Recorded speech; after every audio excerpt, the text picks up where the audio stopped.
Welcome back to the Coach's Corner podcast. Today I'm here live with Missy, and we're going over the Myzone heart rate training. Hey, Missy. Good morning. Sorry, it's a little hard to hear. I have mine on. Hopefully, we can hear both. Perfect. You stand in the Right, video. Perfect. So, Missy, can you walk us through what Myzone training is?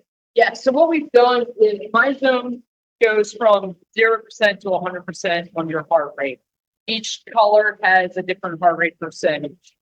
And I think last month Amelia went over each percentage, 0 to 50, and then Yep. Awesome. And what makes the Myzone training different from like a DEKA or a Hyrox training session? Yeah, so typically most of our sessions are time-based, so it might be 30 seconds on, 30 seconds off, or 2 minutes on, 2 minutes off.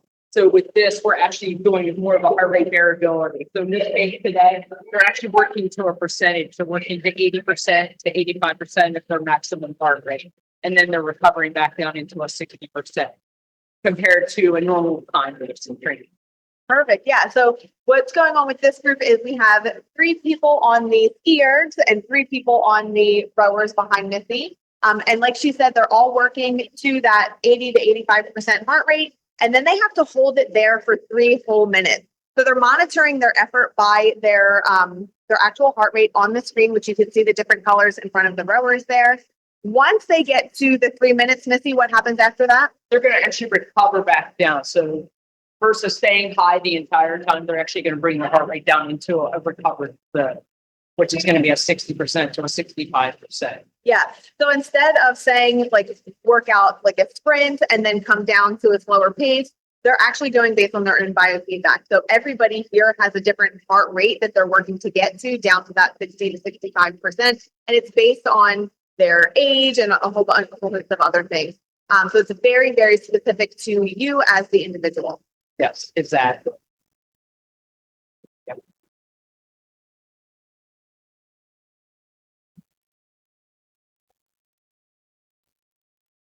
Recording.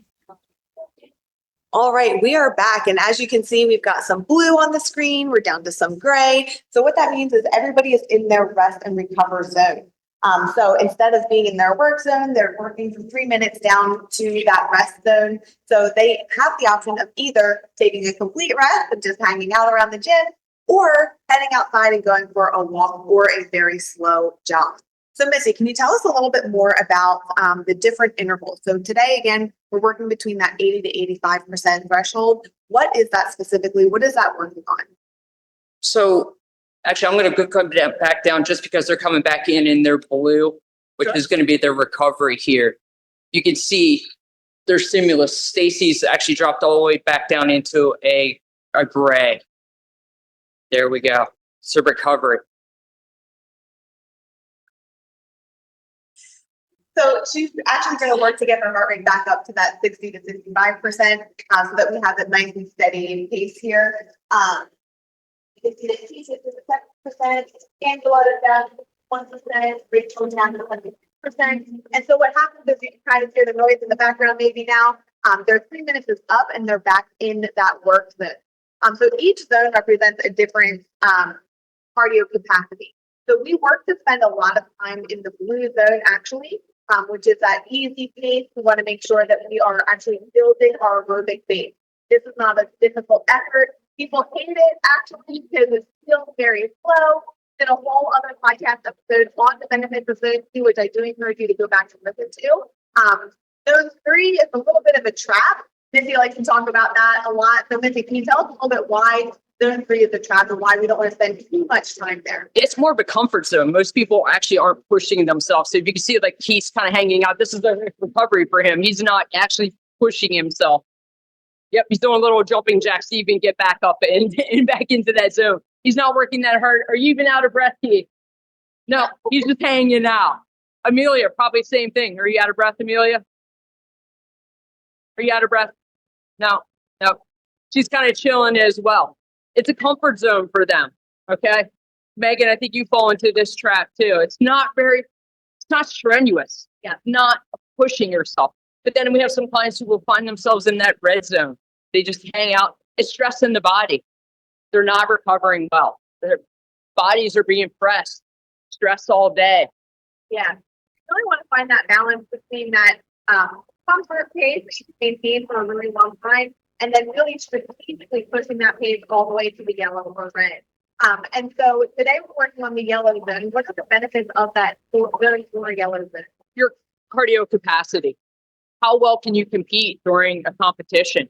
Most of our DEKA or Hyrox competitions are going to be spent in this zone 4, sometimes in that zone 5 when you get on the murder bike or wall balls, something that's going to do both upper body and lower body at the exact same time.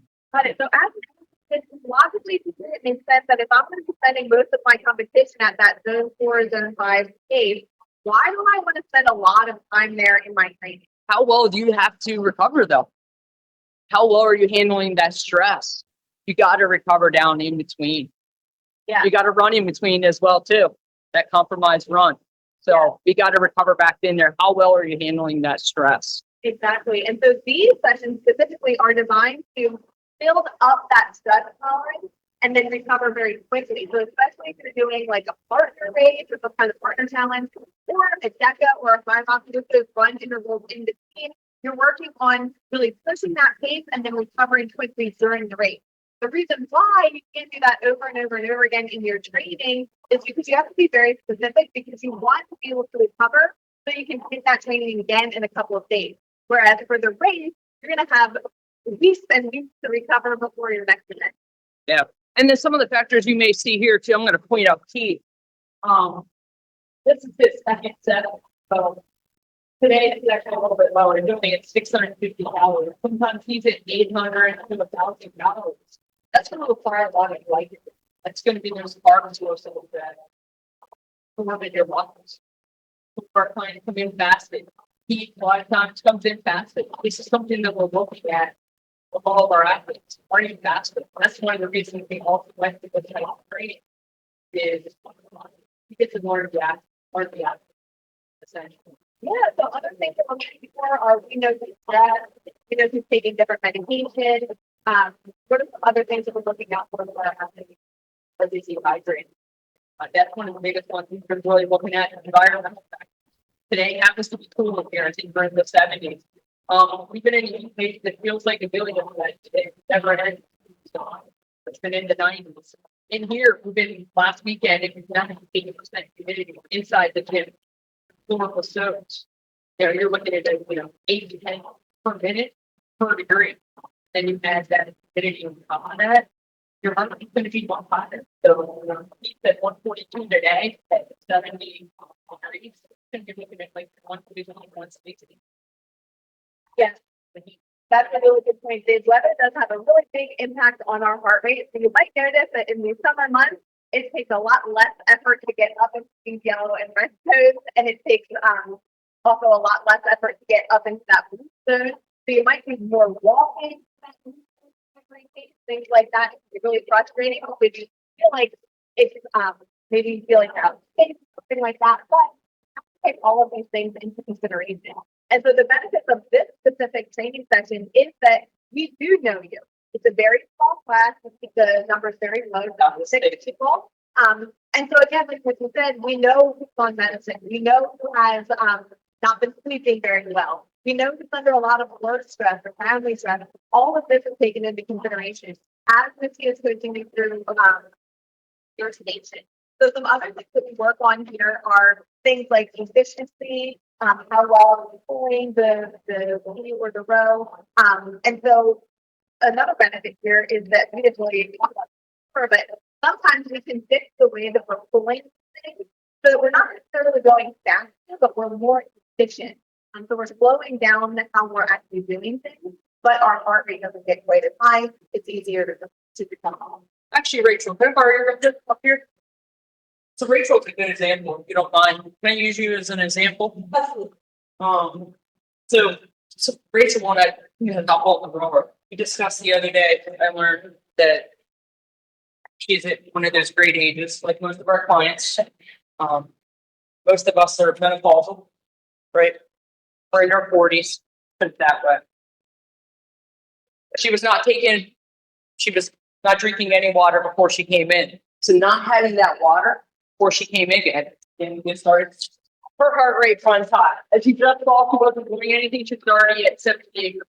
Guys are listening to our podcast versus viewing it. It did not take her any work, really, to get up into that 80% range. So compared to Pete, who is fasted, her heart rate, because she's dehydrated, instantly goes up. The blood is thicker because she's dehydrated. There she is. She's already at 95%. You have to slow it down. So knowing Rachel, I know we talked the other day now, I was able to coach her in this smaller session. Hey, Rachel, I want you to start drinking water. First thing in the morning, I want you to wake up and drink 8 ounces of water now. First thing in the morning. Did we do that yet? He did. We did. See? Not 8 ounces. Not 8 ounces, but we've already started with waking up and drinking water. Since and this was Tuesday, so today is Thursday. So one day we've already learned something just by a smaller session. Awesome.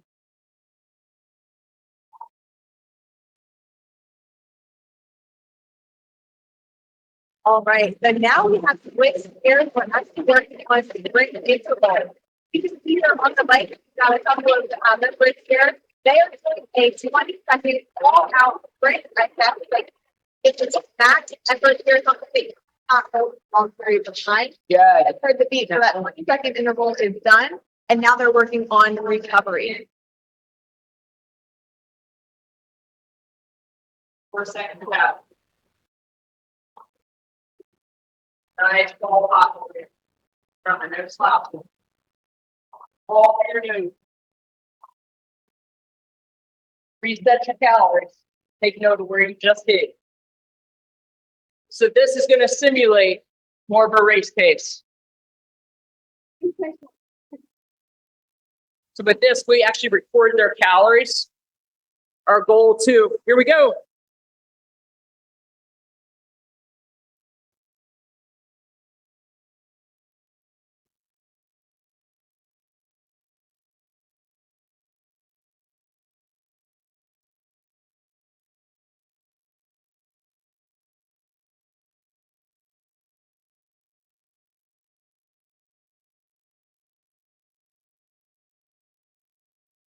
During DEKA, when you hit these events, they have to recover nice and quick because their partner, once they hit their 25 calories, you have to go into those nice med ball overs. The goal too is to get quickly recovered to go med balls and then into a tank. And that's another thing we encourage them to not be talking in between too, Megan. For safety. For go.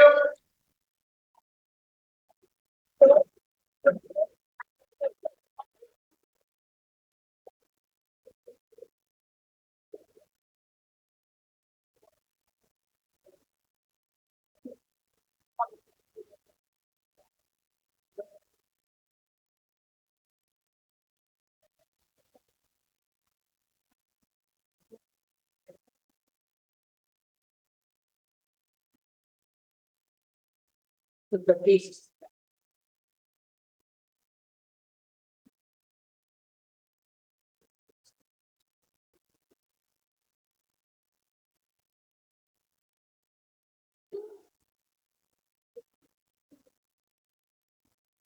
And we'll look at it. 6-3. Nice. Come on, guys. Right. Yeah.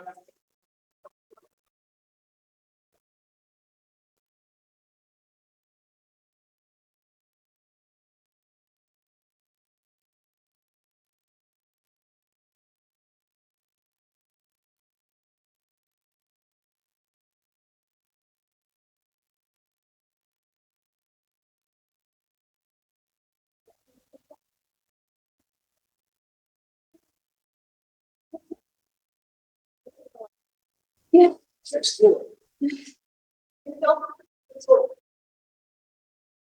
And this is some of the coach strategies we would be looking at is, how did they sleep the night before?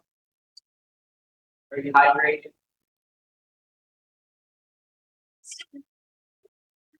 Yeah, so we actually keep this log for the next time we run this similar type of thing. We can go ahead and make sure that those cases are relatively similar, and if they're not, again, we go back to looking to other lifestyle things that could be affecting their pace. Missy talked a little bit about form, so if we do notice that an athlete is struggling with their form, that would be something that we would correct in a different sort of session.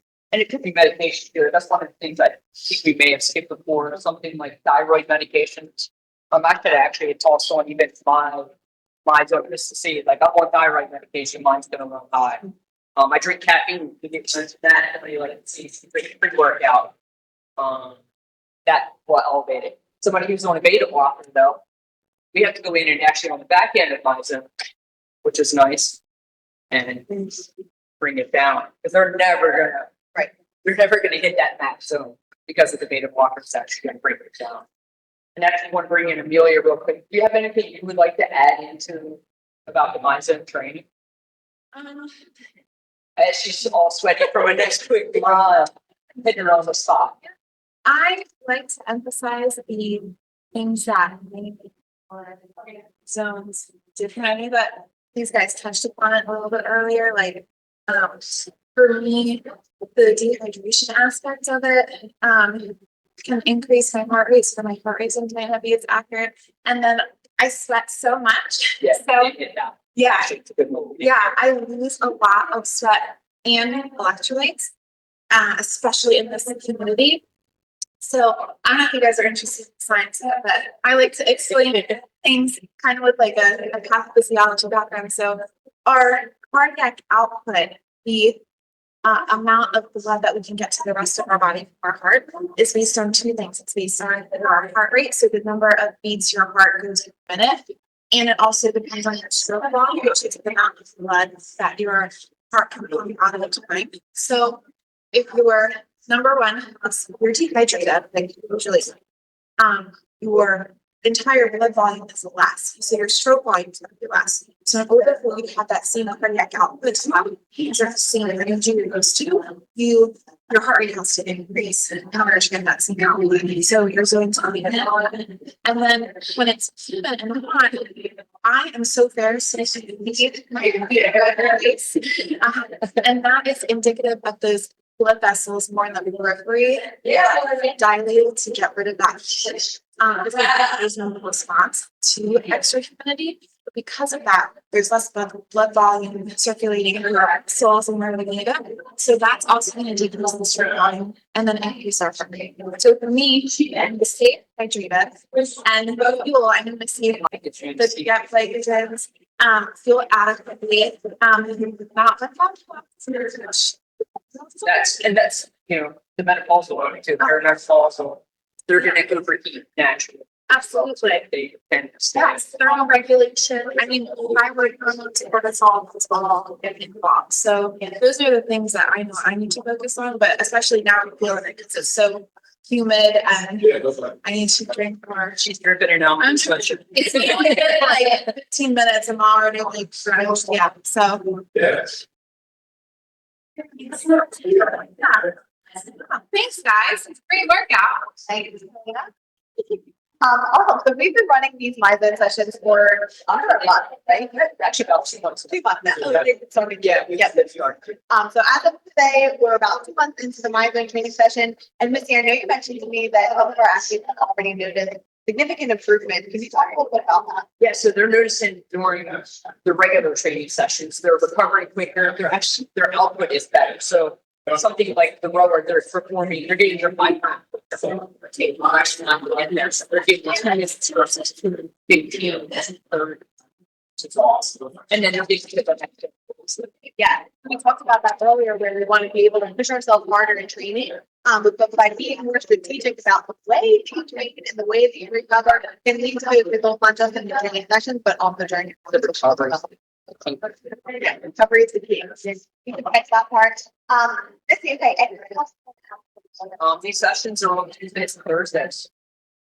Yeah, so check the schedule, make sure you come into one. Like you mentioned earlier, they are very small classes. So if you want to get in, make sure that you go ahead and reserve one with the app. If you're not a current member of Done Done, we would love to host a discovery call with you so we can get to know you a little bit better and figure out what the best way to work together is. Other than that, I hope everybody has a great rest of their day and we hope to see you in the gym soon. Thank you.